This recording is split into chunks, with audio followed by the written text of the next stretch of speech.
Hi, it's Sam. In this video, I'll be giving you a walkthrough of my new Simple Machines Max for Live MIDI device, Simpler Shuffler. Simpler Shuffler is basically an auto sequencer for the Simpler instrument. At the top panel here, you'll see different warnings if something is not set up correctly. So right now it's telling us that Simpler is not found, because Simpler Shuffler expects Simpler to be on the same track as it, so let's add Simpler. Now it's telling us that no sample was found in Simpler, so let's add a sample.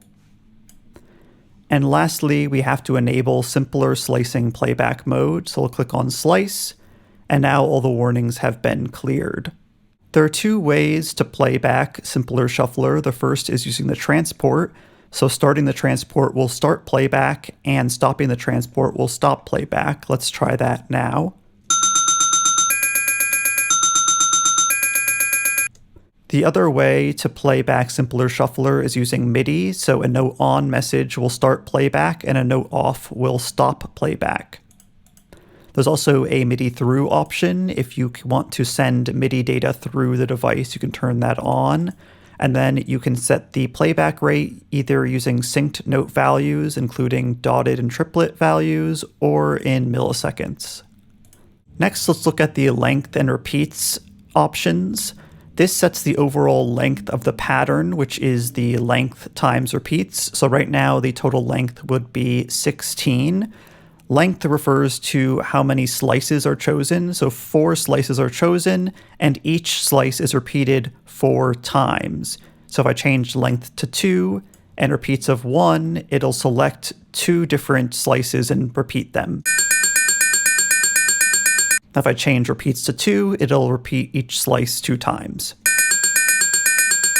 I like to use a length of 4 and repeats of 4 to start usually, or a length of 8 and repeats of 1. But you should experiment with different values for length and repeats to find interesting patterns. You can also set the slice points in a few different ways. The first is changing the slice by mode in Simpler. Right now it's on transient, and you can adjust the sensitivity of detecting transients. You can also set it to divide by beat, so different divisions like quarter notes or eighth notes. You can divide the loop evenly, so like in 8, 9, 10 different divisions. And then you can also manually add these slice points. To change any of the slice points, you can just hover over it and move it. You can also double click to get rid of it, or double click again to add one. So let me just reduce the sensitivity here to get rid of a couple of these. Next, let's look at the chance, velocity, and gate dials. The chance and velocity both have patterns that are the same length as the overall length of the pattern, and each pattern step will have an associated chance and velocity value based on what these dials are set to. So if I set chance to 50%, there's a 50% chance that each slice will play back, and those chance values will be the same every time the pattern repeats. So let me play this back. You can see what that is like.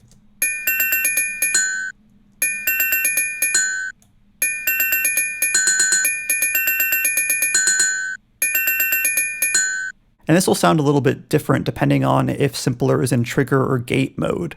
In trigger mode, the sample slice that's playing will continue to play even if the note is released, but in gate mode, it will stop playing.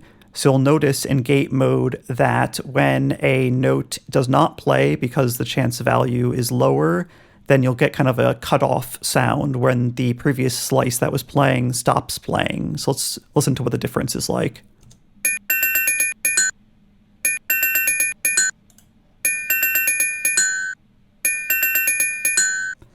And if you're getting any clicks that you want to get rid of, you can adjust the fade out and fade in time in Simpler, and that should get rid of any clicks you're having.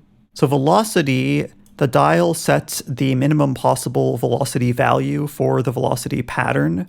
Right now it's at 127, so we'll only generate values of 127. If I were to bring this down to about 63, 60, let's go 64. then it'll only generate values between 64 and 127. If you change the volume to velocity modulation amount in simpler, then it will impact the volume depending on how high the velocity value is. So at 0%, all slices should play back the same volume. If I start to increase that, if I have a variety of velocity values, then I should get kind of more accented and unaccented notes. So let's see what that's like.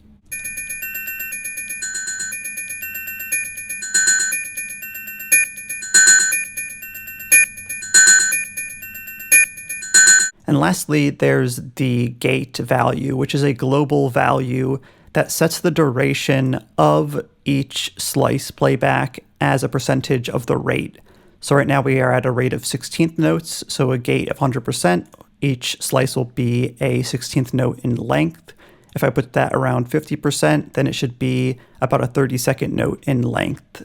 And the simpler must be in gate mode for this to be active. It won't work if trigger mode is selected.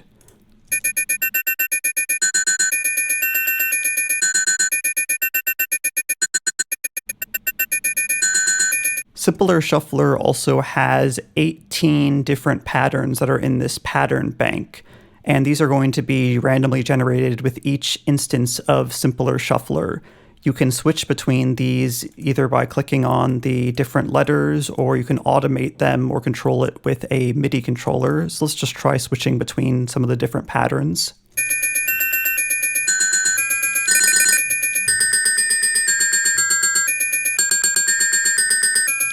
If you want to change the current pattern, you can regenerate it, clicking on the regen button, and that will overwrite the currently selected pattern with a new pattern. Let's try that out.